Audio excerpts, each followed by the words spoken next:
Bonjour tout le monde, j'espère que vous allez bien. Donc, pour ceux qui ne me connaissent pas, je m'appelle Sarah, je suis psychoéducatrice à la clinique. Et aujourd'hui, pour le mercredi bien-être, je vais vous parler de la création de nouvelles habitudes. Ma chronique est inspirée par celle de Dr. Kennelly, qui est disponible en anglais sur la page Facebook de la clinique. Donc, d'abord, on va regarder le plan de la présentation. On va commencer par regarder c'est quoi exactement une habitude. On va aussi voir c'est quoi les facteurs à considérer avant de commencer à mettre en place une nouvelle habitude ou un nouveau comportement. Puis finalement, on va regarder comment changer une habitude existante ou une habitude qui est ancrée dans notre quotidien depuis un moment déjà. Donc, quand on parle d'habitudes, il y a les vieilles habitudes ou les habitudes qui sont ancrées. Donc, ce sont des choses qu'on fait déjà, des comportements qu'on adopte déjà, qui sont routiniers et qu'on est habitué de faire.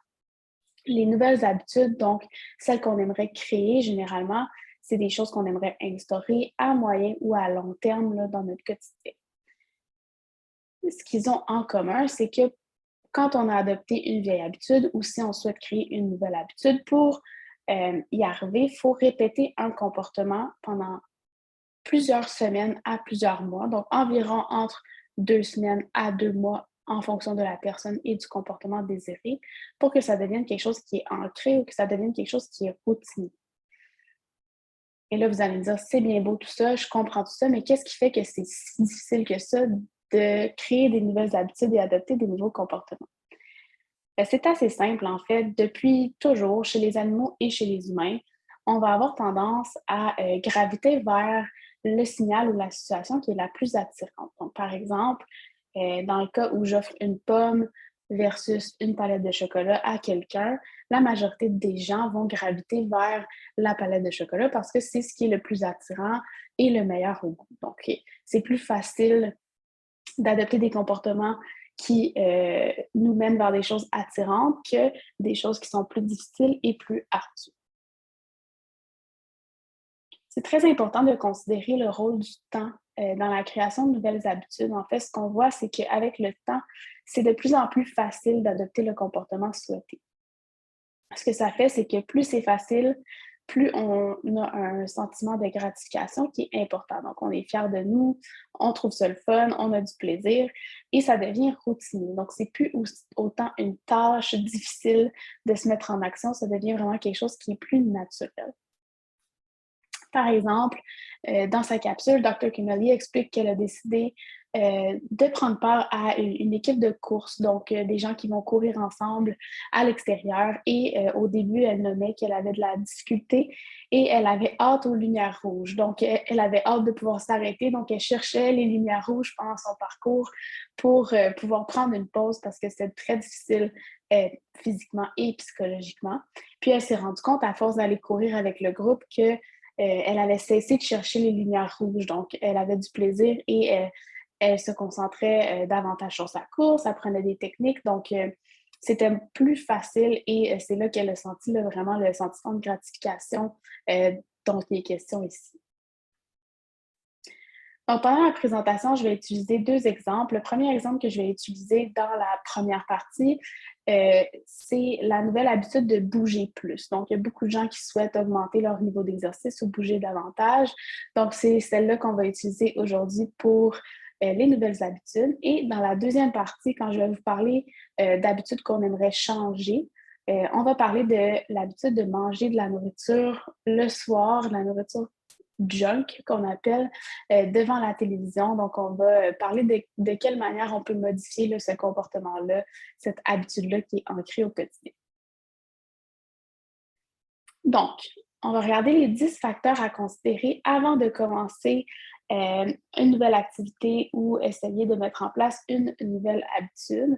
Donc, il y a vraiment de la planification et de la réflexion là, à faire. C'est ce qu'on va voir ensemble aujourd'hui.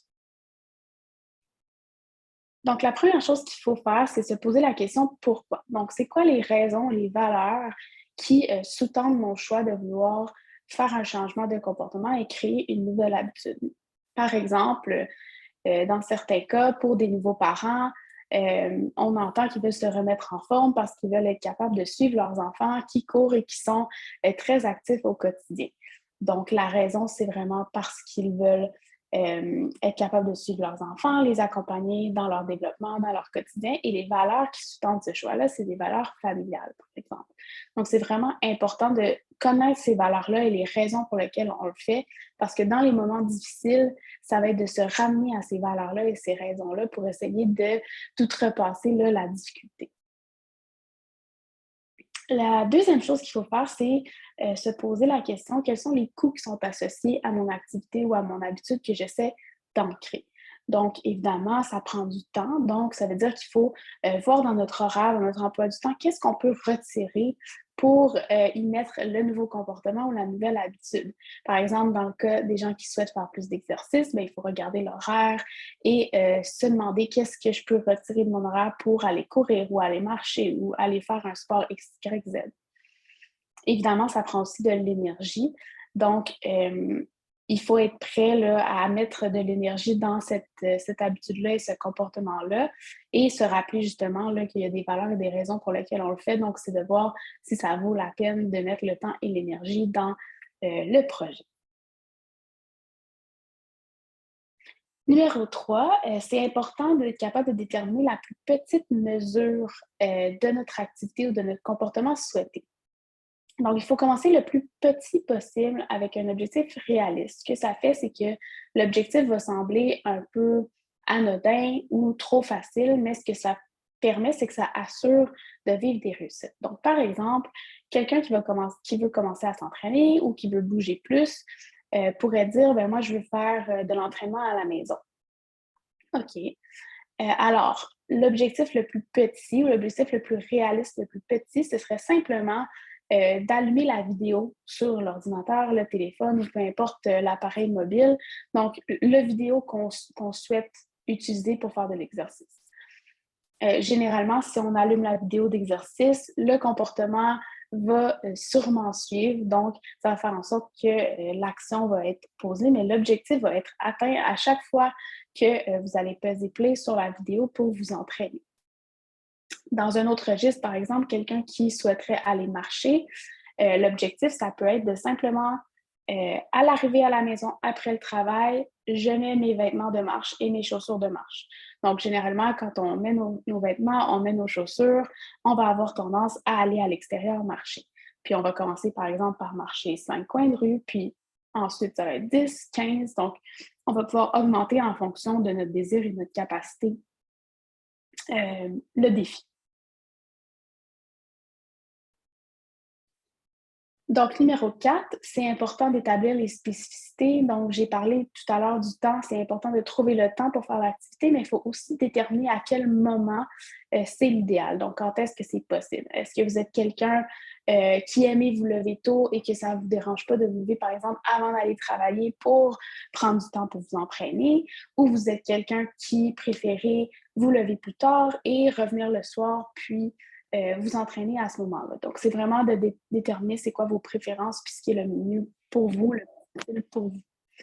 Il y a aussi une question de structure versus de flexibilité. Il y a des gens qui vont dire, bon, ben moi, je suis quelqu'un il faut que j'aille des cours fixes, donc des cours de yoga, des cours de boxe, de danse, de peu importe, qui sont fixes parce que j'ai un engagement et de cette manière-là, je sais que je vais être obligée d'y aller et ça facilite là, mon adhérence à ma nouvelle habitude. Tandis que pour d'autres, par exemple, ça va être plus intéressant d'avoir quelque chose de plus flexible. Donc, dans ce cas-là, ce qu'on peut faire, c'est avoir un menu avec toutes sortes d'exercices. Donc, marcher, courir, nager, danser. Et l'objectif deviendrait à ce moment-là de choisir une activité par jour quand le moment est opportun, par exemple. C'est aussi intéressant de greffer l'activité sportive ou la nouvelle habitude à un événement qu'on a à tous les jours. Donc, par exemple, après avoir soupé, je vais aller marcher. Donc, quand on est en train de faire la vaisselle, on sait que, bon, il faut aller mettre nos chaussures, il faut aller marcher. Donc, c'est plus facile que de juste dire quelque part aujourd'hui, à un moment ou à un autre, je vais aller prendre une marche. Quand on a quelque chose d'associé, c'est plus facile de rester connecté à notre objectif. Un autre exemple, ça peut être, bon, ben, juste avant mon bain, je vais faire ma série d'abdominaux, puis ensuite, je vais prendre un bain. Ça va devenir un événement qui est fiable et récurrent et routinier. Donc, numéro 5, c'est de déterminer les éléments facilitants. Donc, évidemment, là, quand on parle, par exemple, de commencer à courir, c'est difficile, ça fait mal, c'est pas nécessairement plaisant. Donc, on essaye de déterminer qu'est-ce qui rendrait l'expérience plus agréable ou moins aversive. Parce que si c'est quelque chose qu'on veut maintenir à moyen ou à long terme, il faut, d'une manière ou d'une autre, trouver une façon de l'aimer. Donc, dans certains cas, ça va être d'écouter de la musique. Dans d'autres cas, ça va être d'écouter des podcasts. Il y en a qui vont préférer, par exemple, aller marcher avec des amis. Dans ce cas-là, on a les bénéfices, par exemple, de la nature, de la complicité avec l'autre personne, de pouvoir communiquer. Il y en a qui vont parler au téléphone pendant qu'ils vont aller prendre une marche. Donc, il y a plein de facilitants qu'on peut essayer d'identifier qui vont aider à nous motiver là, à continuer d'adopter notre nouvelle habitude. Le numéro 6, donc, c'est la récompense. Dans certains cas, ça peut être, par exemple, je suis allée courir aujourd'hui. euh, En revenant de ma course, je vais me prendre un thé ou un chocolat chaud. Donc, comme j'ai mentionné plus tôt, il y en a pour qui ça va être plus facile d'avoir une récompense après, plus motivant d'avoir une récompense après leur exercice pour se motiver à poursuivre. Donc, ça aussi, c'est une façon de fonctionner. Numéro 7, c'est très important, c'est identifier les obstacles. Donc, par exemple, on peut planifier qu'est-ce qu'on va faire quand on s'entraîne le soir puis qu'on sait que ça se peut qu'on doive rester plus tard au travail. Euh, Quand on le planifie à l'avance, donc de dire par exemple, OK, je vais m'entraîner 4 soirs semaine. Donc, si jamais il y a un soir que je dois rester plus tard au travail, c'est correct, je ne m'entraînerai pas ce jour-là, je vais m'entraîner le jour suivant. Ça devient planifié. Donc, le fait que ce soit planifié dans l'horaire et que ce ne soit pas euh, une erreur ou un échec, c'est plus motivant de se dire, ben, je savais que ça se pouvait que ça allait arriver, c'est correct, c'est normal, ça fait partie de mon plan, plutôt que de dire, ah, j'ai pas le temps aujourd'hui, j'ai pas réussi. Euh, il y a une façon aussi de le planifier, par exemple, quand on sait qu'on doit rester tard au travail, d'essayer d'aller marcher pendant l'heure du midi. Donc, c'est de planifier comment on va faire pour contourner les obstacles ou composer avec les obstacles qui arrivent et qui sont normaux au quotidien. Le numéro 8, qui est le plus gros obstacle, je crois, ce sont les pensées qui sont nuisibles. Donc, on a tous des pensées nuisibles qui vont nous démotiver à aller nous mettre en action ou à aller s'entraîner. Et il y a 2 façons de composer avec ces pensées-là. Donc, la première, c'est la pleine conscience.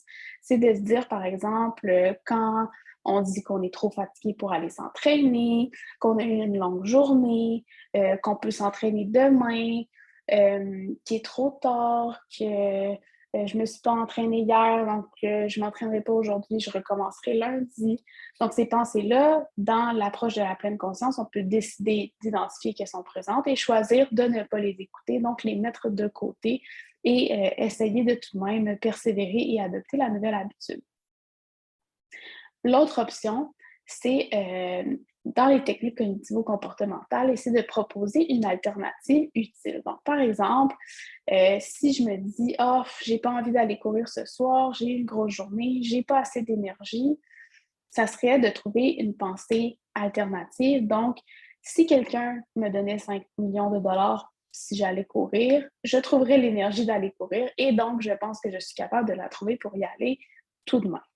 Donc, c'est intéressant d'essayer de trouver quelles sont ces pensées-là. Vous connaissez vos pensées et de noter c'est quoi les pensées alternatives qu'on peut avoir et les noter, par exemple, dans votre téléphone, les mettre sur votre frigidaire, les garder à la vue. Comme ça, quand les pensées négatives là, deviennent un peu envahissantes, c'est d'aller lire les pensées alternatives et se rappeler pourquoi on le fait.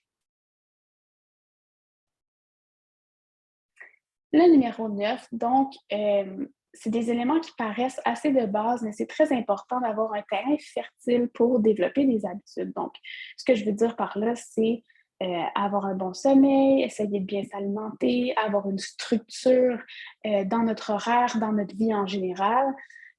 C'est plus difficile quand ces éléments-là ne sont pas présents d'adopter une nouvelle habitude. Donc, par exemple, dans le cas où on manque de sommeil, c'est plus facile d'adopter une habitude qu'on connaît, de manger de la junk food avant d'aller dormir, que de se lever et d'aller faire un jogging. Donc, il faut vraiment avoir la disponibilité psychologique et le plus de chances de notre côté pour essayer là, d'arriver à entretenir une nouvelle habitude.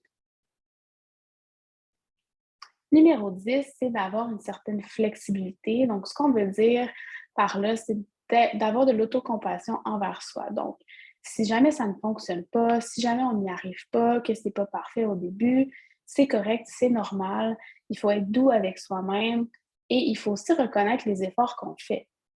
Donc, par exemple, si on ne réussit pas un soir sur 4, il y a quand même 3 soirs dans la semaine qu'on a réussi. Donc, c'est des efforts qui méritent d'être soulignés, qui doivent être soulignés parce que c'est quand même pas rien tout ça. Dans le cas où on ne réussit pas à atteindre notre objectif, par exemple, c'est important de nommer qu'est-ce qu'on a appris. Donc, par exemple, quelqu'un qui va se dire, OK, je vais m'entraîner tous les soirs après le travail, mais qui se rend compte que finalement, il est effectivement trop fatigué, c'est trop demandant, bien, peut-être que la semaine suivante, il va préférer le faire le matin. Donc, il apprend que c'est qu'il pensait que c'était quelque chose qui lui convenait. Finalement, ce n'est pas le cas. Donc, on apprend, on modifie et on poursuit dans cette lignée-là. Maintenant, pour la dernière partie de la présentation, je vais vous parler de comment changer une habitude existante. Donc, je reviens avec l'exemple de manger de la malbouffe le soir devant la télévision. C'est important de comprendre qu'il y a une association qui est créée au niveau du cerveau. Donc, par exemple, quand vous vous asseyez devant votre sofa, dans votre sofa et vous êtes devant le téléviseur, votre cerveau a créé une association. J'ai envie de manger, j'ai faim. Dans cette association-là, il y a un signal qui est le fait de s'asseoir dans le téléviseur ou d'être devant la télévision et une réponse, donc le comportement d'aller manger de la junk food. Donc, on peut agir sur ces deux éléments-là. Donc, on peut changer la réponse ou on peut modifier le signal.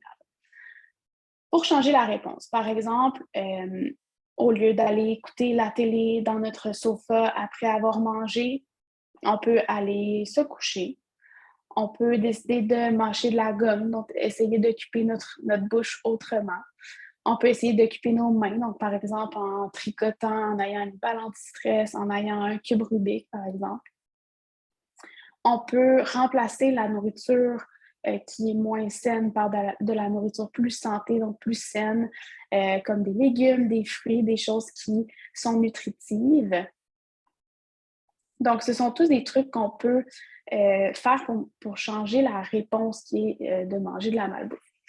Comme je l'ai mentionné, on peut modifier le signal. Donc, le signal, c'est le fait d'être dans le sofa ou dans le salon, puis de regarder la télé.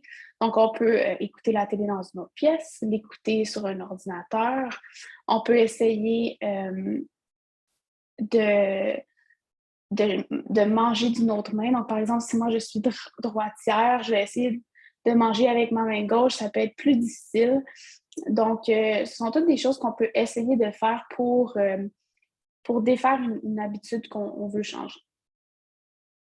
Donc, les deux dernières sont intéressantes. Donc, c'est d'imposer un délai et retirer l'aliment. Donc, dans le cas du numéro 3, d'imposer un délai, ce qu'on propose, c'est d'essayer de retarder l'envie. Donc, par exemple, on est assis dans le salon, on écoute la télé, là, on a une envie de manger de la malbouffe. On peut se dire, OK, je vais mettre 30 minutes sur mon alarme et si dans 30 minutes, j'ai encore envie de manger de la malbouffe, je vais manger un morceau de chocolat ou une ou deux chips dans un bol au lieu de passer le sac de chips au complet. On peut faire ça pour 30 minutes, on peut faire ça pour 1 heure, mais ce qu'on constate, c'est que quand on impose un délai, souvent l'envie va passer naturellement et on va oublier là, qu'on a ce désir de manger de la malbouffe. Et finalement, le numéro 4, qui est un peu plus extrême, c'est simplement de ne pas avoir de malbouffe dans la maison. Donc, si par exemple, je m'assois dans la télévision le soir et j'ai envie d'en manger, mais j'en ai pas dans ma maison, le fait de devoir aller à l'épicerie en acheter ou de devoir en commander, ça se peut que ça soit trop demandant pour que ça vaille la peine et donc que ça repousse mon envie et que je décide de me raviser.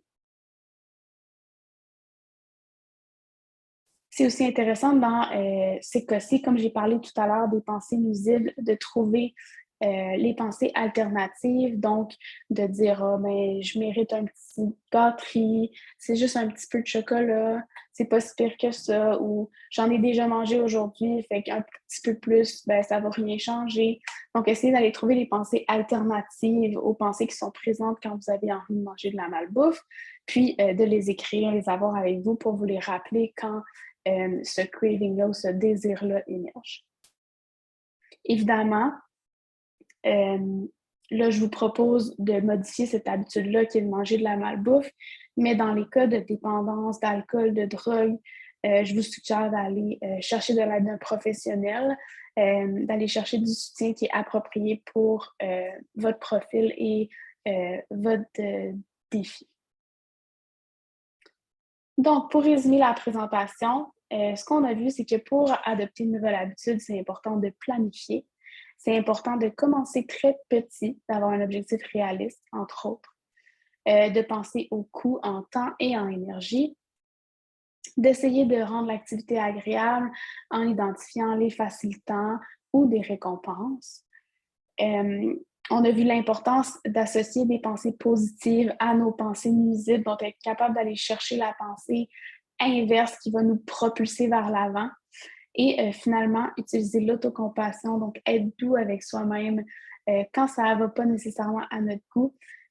Ça prend du temps et ça prend de la persévérance. Donc voilà. Merci beaucoup. J'espère que la capsule vous a intéressé.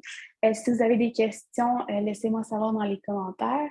Et sinon, nous, on va se voir le mois prochain pour le prochain Mercredi Bien-être. À bientôt!